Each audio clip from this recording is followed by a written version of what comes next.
नमस्कार, मैं हूं आपके साथ नेहा दुबे और आप देख रहे हैं हमारा खास और लोकप्रिय कानूनी प्रोग्राम लीगल हेल्पलाइन। इसमें हमारे कानूनी विशेषज्ञ रोजमर्रा की जिंदगी की समस्याओं से जुड़े कानूनी मसलों पर आपकी शंकाओं का समाधान करते हैं। आप भी इस प्रोग्राम के माध्यम से जुड़ सकते हैं और फोन करके कानूनी राय ले सकते हैं। आज हम घरेलू हिंसा पर बात करेंगे। घरों में होने वाली हिंसा को घरेलू हिंसा कहा जाता है। आमतौर पर घरेलू हिंसा का सामना अधिकतर महिलाओं को ही करना पड़ता है। इसीलिए समय समय पर भारत में घरेलू हिंसा को रोकने के लिए अलग अलग बनाए गए कानून भी उसका भी हम जिक्र करेंगे। कौन कौन से कानून पारित किए गए हैं और घरेलू हिंसा को रोकने के लिए हमारे देश में कई कानून है। घरेलू हिंसा की शिकायत आमतौर पर परिवार के खिलाफ दर्ज की जाती है, यानी उस व्यक्ति के खिलाफ जिसका पीड़ित व्यक्ति से कोई घरेलू संबंध हो। पीड़िता का इस व्यक्ति से खून का संबंध जैसे माता पिता या भाई बहन, विवाह का संबंध, पति ससुराल, अपने साथी से लिव इन रिलेशनशिप या दूर के रिश्तेदारी का कोई संबंध हो सकता है। हिंसा या दुर्व्यवहार करने वाला पुरुष या महिला हो सकता है। महिलाओं के लिए घरेलू हिंसा के खिलाफ आवाज उठाना सबसे बड़ी चुनौती होती है। इसकी एक बड़ी वजह होती है महिलाओं को घरेलू हिंसा के खिलाफ कैसे शिकायत दर्ज कराई जाए उसकी सही जानकारी नहीं होती है। भारत में घरेलू हिंसा के खिलाफ घरेलू हिंसा अधिनियम 2005 मौजूद है। इस कानून के तहत अगर घरेलू हिंसा का आरोप है तो आप इसके खिलाफ आवाज उठा सकते हैं और पुलिस में इसकी शिकायत भी दर्ज करा सकते हैं। बता दें, ये तो थी बुनियादी जानकारी और ज्यादा तफसील से जानकारी देंगे। आज हमारे साथ कानूनी विशेषज्ञ जुड़ेंगे राहुल अग्रवाल जी। राहुल जी, बहुत स्वागत है आपका। जी नमस्कार और एपीएन के सभी दर्शकों को बिल्कुल। तो राहुल जी से हम जानकारी लेंगे और आप भी इस खास कार्यक्रम के जरिए जुड़ सकते हैं, फोन करके कानूनी राय ले सकते हैं। नंबर्स आपको एक बार दिखा देते हैं। नंबर्स हमारे हैं 012061273937। दूसरा नंबर हमारा है 012061273938। इन दोनों ही नंबर्स पर कॉल कर सकते हैं। घरेलू हिंसा आज का हमारा विषय है। इससे जुड़ी हुई अगर कानूनी जानकारी आपको चाहिए तो आप हमें फोन कर सकते हैं। राहुल जी लगातार हमारे साथ मौजूद है जो कि आपको बताएंगे, विस्तार से बताएंगे कि आखिर कानून क्या कहता है, घरेलू हिंसा क्या होती है और कैसे आप अपनी खुद की मदद कर सकते हैं। राहुल जी, सबसे पहले तो हमें घरेलू हिंसा क्या है हमारे दर्शकों को बताइए विस्तार से। देखिए, जैसे हिंसा शब्द अपने आप में बताता है कि किसी भी प्रकार की हिंसा, भले वो फिजिकल अब्यूज हो, कोई सेक्सुअल अब्यूज हो, वर्बल इमोशन अब्यूज हो या फिर इकोनॉमिक अब्यूज हो, किसी भी तरीके से अगर कोई प्रताड़ना किसी को दी जाती है तो वो हिंसा है।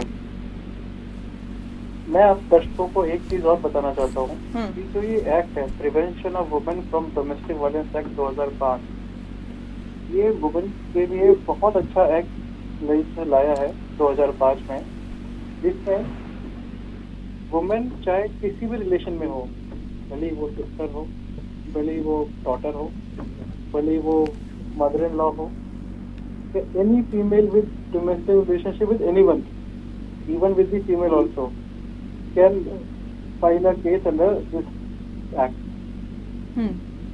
And this is ये सेंट्रल एक्ट है तो सबसे प्रिवेल करता है। ये इस एक्ट की सबसे खूबी है कि ये सबसे प्रिवेल करता है और कोई भी पीड़ित है तो वो इसके बेनिफिट सेक्शन के वो जो एक्ट है इसके बेनिफिट दे सकते हैं।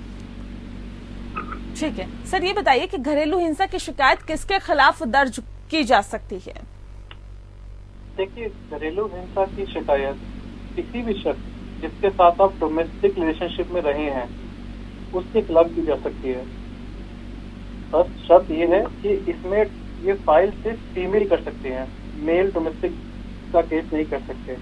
तो कोई भी फीमेल किसी के साथ भी, भले वो मेल हो भले वो फीमेल हो और किसी भी रिलेशन में हो, भले मदर हो, फादर हो, ब्रदर हो, हस्बैंड हो, father in law, mother in law, brother in law, anyone, अगर किसी के साथ डोमेस्टिक रिलेशनशिप में रही हैं और उनके साथ हिंसा हुई है तो वो केस इसमें फाइल कर सकते हैं। जी बिल्कुल। सर ये भी समझाइए, क्योंकि ये कहा जाता है पीड़ित व्यक्ति घरेलू हिंसा की शिकायत कैसे दर्ज कर सकता है, इसका प्रोसीजर क्या होता है, ये हर किसी को नहीं पता होता। अगर कोई व्यक्ति अपने अपने साथ हो रखी घरेलू हिंसा की शिकायत दर्ज करवाने जाए, इसका प्रोसीजर क्या होता है, थोड़ा विस्तार से बताइएगा। जी भी देखिए, इसमें जो एक एप्लीकेशन फाइल कर सकते हैं, पिटीशन सेक्शन 12, सेक्शन 12 में जो मजिस्ट्रेट होता है, डिस्ट्रिक्ट कोर्ट में मजिस्ट्रेट होते हैं, मेट्रोपॉलिटन मजिस्ट्रेट है तो सिटी है तो उसको हम MM बोलते हैं, मेट्रोपॉलिटन मजिस्ट्रेट, और नॉर्मली हम बोलते हैं PGM बोलते हैं। तो जो चलिए सब प्रोसीजर आपसे हम पूछेंगे, लेकिन इस वक्त हमारे साथ एक दर्शक फोन लाइन पे जुड़ गए हैं। नरेश जी हैं, लखनऊ से हमारे साथ फोन लाइन पर हैं। नरेश जी, बहुत स्वागत है आपका, बताइए क्या है आपका सवाल। हाँ, मेरा प्रश्न यह है कि मेरे बेटे का 498A का केस 9 साल 10 साल से चल रहा है, 10 साल हो चुके हैं। पीड़िता ने हमारे पक्ष में बयान भी दे दिए कि ना दहेज मांगा, ना ही कोई मारा पीटी की। उसके बाद से उसका कोई गवाह नहीं आ रहा है कोर्ट में गवाही देने। कोर्ट उस केस को बंद नहीं कर रही है। हम बार बार अनुरोध कर रहे हैं कि केस को बंद कर दिया जाए, क्योंकि गवाह नहीं आ रहे हैं, ना ही कोर्ट में मुकदमा बादनी जो कंप्लेनेंट है वो आ रही है। तो ऐसे में हमें क्या करना चाहिए जी? दूसरा आपसे ये रिक्वेस्ट है कि आप कम से कम हर हफ्ते 498A के बारे में जरूर टॉपिक लिया करें, क्योंकि महिलाएं इसका बहुत ज्यादा दुरुपयोग कर रही हैं। जी जी, बहुत शुक्रिया। सवाल पे आते हैं जी। हाँ सर, देखिए आपका सवाल है कि आपके बेटे के खिलाफ एक 498A की FIR है और काफी टाइम से वो पेंडिंग है और अभी गवाह भी नहीं आ रहे और कंप्लेनेंट भी कोर्ट में नहीं आ रही। तो सर पहले तो ये जो डोमेस्टिक वायलेंस एक्ट के अंतर्गत तो नहीं आता, ये एक FIR है जो IPC के अंतर्गत में आती है। अगर गवाह नहीं आ रहे या कंप्लेनेंट नहीं आ रही तो कोर्ट से आप प्रे करिए, कोर्ट उनको वारंट भी इशू करेंगे, ठीक है, और नहीं आने के बाद फिर एडवर्स ऑर्डर भी नहीं। अगर पीड़िता आ भी रही है और ये कह रही है कि मेरे साथ ना कोई मारपिटाई हुई, ना कोई दहेज मांगा गया, ये भी इनका कहना है। अगर ये फैक्ट एडमिटेड है कि कुछ नहीं हुआ तो फिर तो केस खत्म ही है। Then the court will record her statement and then close the case. इन्हें केस अब खत्म करवाना है, इस दिशा में ये क्या करें अब? देखिए, इनका कहना है कि पीड़िता कोर्ट नहीं आ रही है अभी, ना इनके गवाह कोर्ट में आ रहे हैं। तो उसमें कोर्ट का प्रोसेस है, वो कोर्ट कंपेल कर सकते हैं गवाह को, कंप्लेनेंट को आने के लिए, उनके खिलाफ BWs भी इशू हो सकते हैं। और अगर वो नहीं आते तो कोर्ट अपने प्रोसीडिंग्स को इनिशिएट कर सकते हो, इनके फेवर में जजमेंट दे सकते हैं। ठीक है नरेश जी, उम्मीद करते हैं आपको सवाल का जवाब मिल गया। और अगर कोर्ट इनकी बात नहीं सुन रहा तो ये हाई कोर्ट जा सकते हैं 482 में एंड डायरेक्शंस लेके आ सकते हैं। ठीक है सब, हम बात कर रहे थे दरअसल इसी की कि पीड़ित व्यक्ति घरेलू हिंसा की शिकायत आखिर कैसे दर्ज कराए, प्रोसीजर क्या होगा उसका, बताइए। देखिए, प्रोसीजर इसके 2 प्रोसीजर है मैम। एक, हर डिस्ट्रिक्ट में प्रोटेक्शन ऑफिसर्स हैं, तो हर डिस्ट्रिक्ट में प्रोटेक्शन ऑफिसर्स होते हैं। तो अगर आपके साथ कुछ हिंसा हुई है तो आप प्रोटेक्शन ऑफिसर के पास जा सकते हैं, उसको अपनी सारी बातें बता सकते हैं। वो उसमें एक डिटेल इंसिडेंट रिपोर्ट बनाएंगे और फिर वो मजिस्ट्रेट के सामने उसको पेश करेंगे। और जो प्रोटेक्शन ऑफिसर है उनकी और भी ड्यूटीज हैं।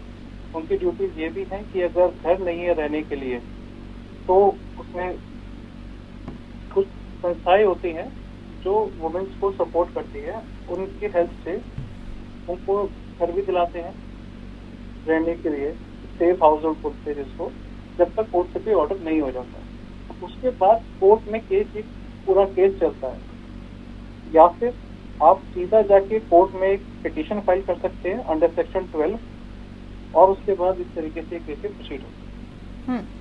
ठीक है, ठीक है। तो किस तरह से क्या प्रोसीजर आपको अपनाना है और कैसे शिकायत दर्ज करवानी है, राहुल जी ने आपको बताया। लेकिन सर ये भी बताइए कि प्रोटेक्शन ऑफिसर आखिर कौन होता है और इसकी क्या भूमिका होती है? देखिए, प्रोटेक्शन ऑफिसर जो है वो सेक्शन 8 में चैप्टर 3 में डिफाइंड है कि प्रोटेक्शन ऑफिसर वो हर डिस्ट्रिक्ट में एक ऑफिस बना है, प्रोटेक्शन ऑफिसर रहते हैं वहाँ पे, वो वुमेन्स के लिए रहते हैं and they are the police person only, जो ड्यूली ऑथराइज होते हैं कि you will be the protection officer for this area. तो जब भी कोई कंप्लेन आती है उनके पास तो वो पीड़िता को बुलाते हैं। अगर कोर्ट के थ्रू कंप्लेन आती है तो पीड़िता को बुलाते हैं, स्टेटमेंट रिकॉर्ड करते हैं, रिस्पोंडेंट को बुलाते हैं, उनके स्टेटमेंट रिकॉर्ड करते हैं, उसकी पूरी डिटेल इंसिडेंट रिपोर्ट बनाते हैं और न्यायालय के सामने पेश करते हैं कि भी हमने इसमें इन्वेस्टिगेशन की, क्राइम इन्वेस्टिगेशन की और उसमें हमने इनको दोषी पाया या इनको दोषी नहीं पाया। उसके बाद न्यायालय के ऊपर होता है कि किसको वो समन करेगा या नहीं करेगा। जी ठीक है। घरेलू घटना की रिपोर्ट DIR क्या होता है, ये थोड़ा सा विस्तार से बताइएगा सर।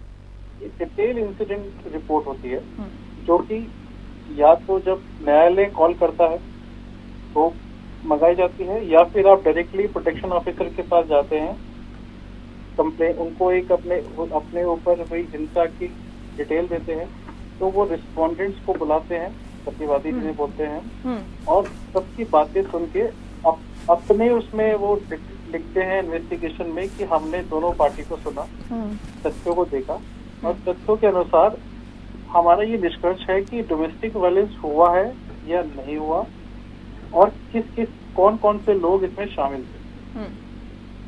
ये detail information report, incident report होती है जो कि फिर न्यायालयों में पेश होती है और उसके बेसिस पे फिर न्यायालय आगे प्रोसीड करता है।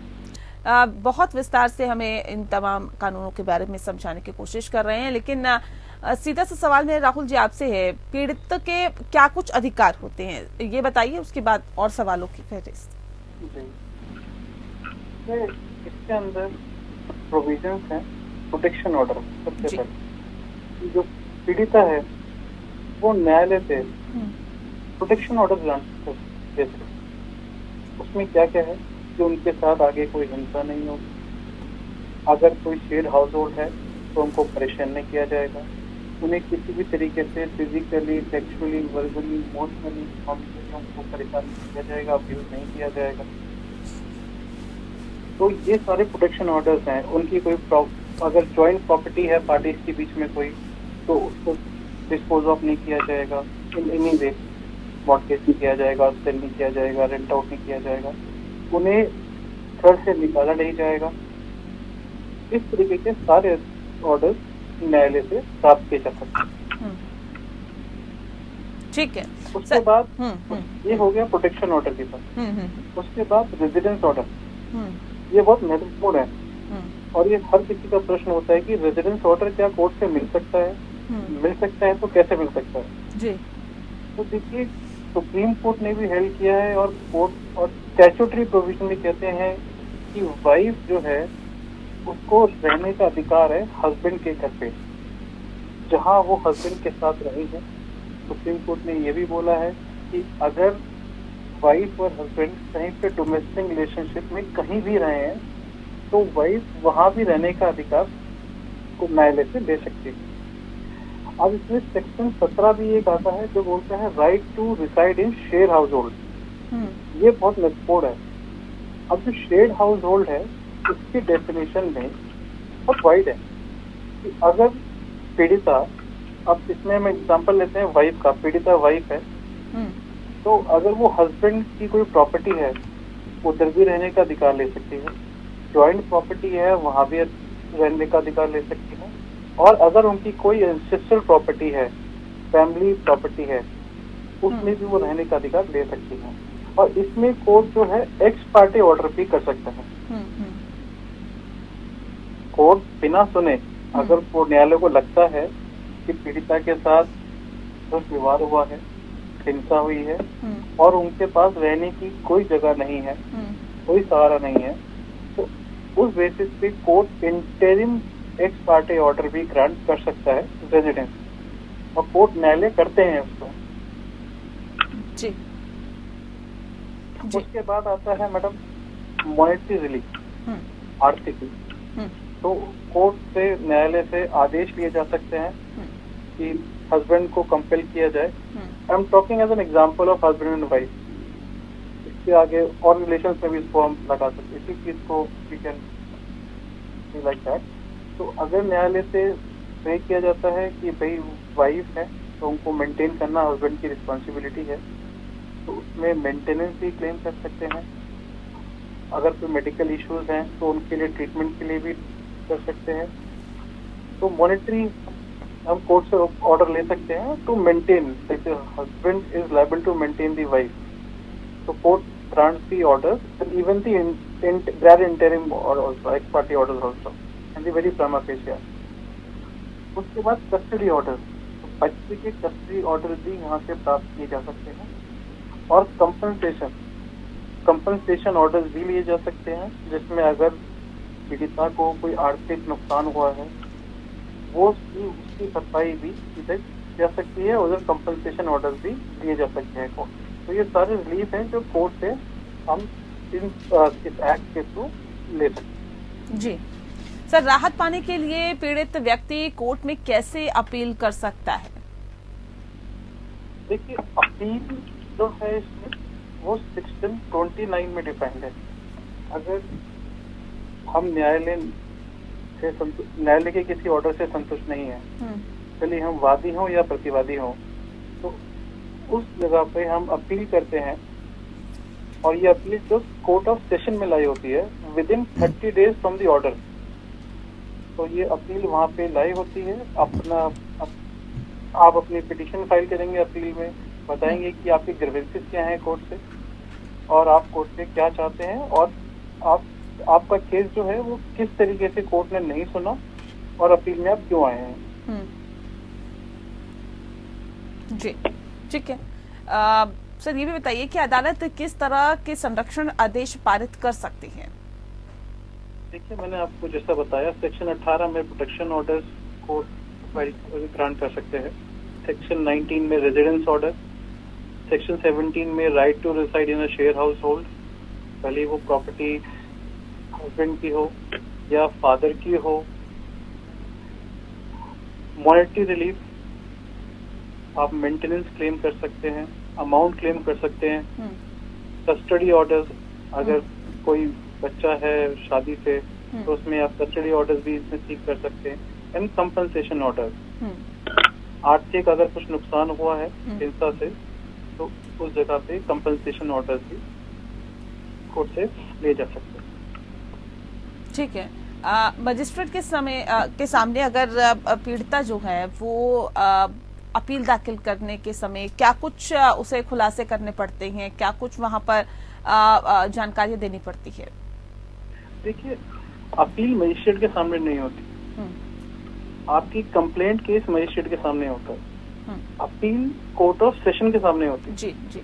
तो अगर पीड़िता या पीड़ित उसमें कोई भी अपील में जा सकता है, तो उसको जो पीड़ित है या पीड़िता जो भी अपील में जाए वो न्यायालय के सामने ऑर्डर्स को चैलेंज करते हैं जो लोअर कोर्ट से होता है।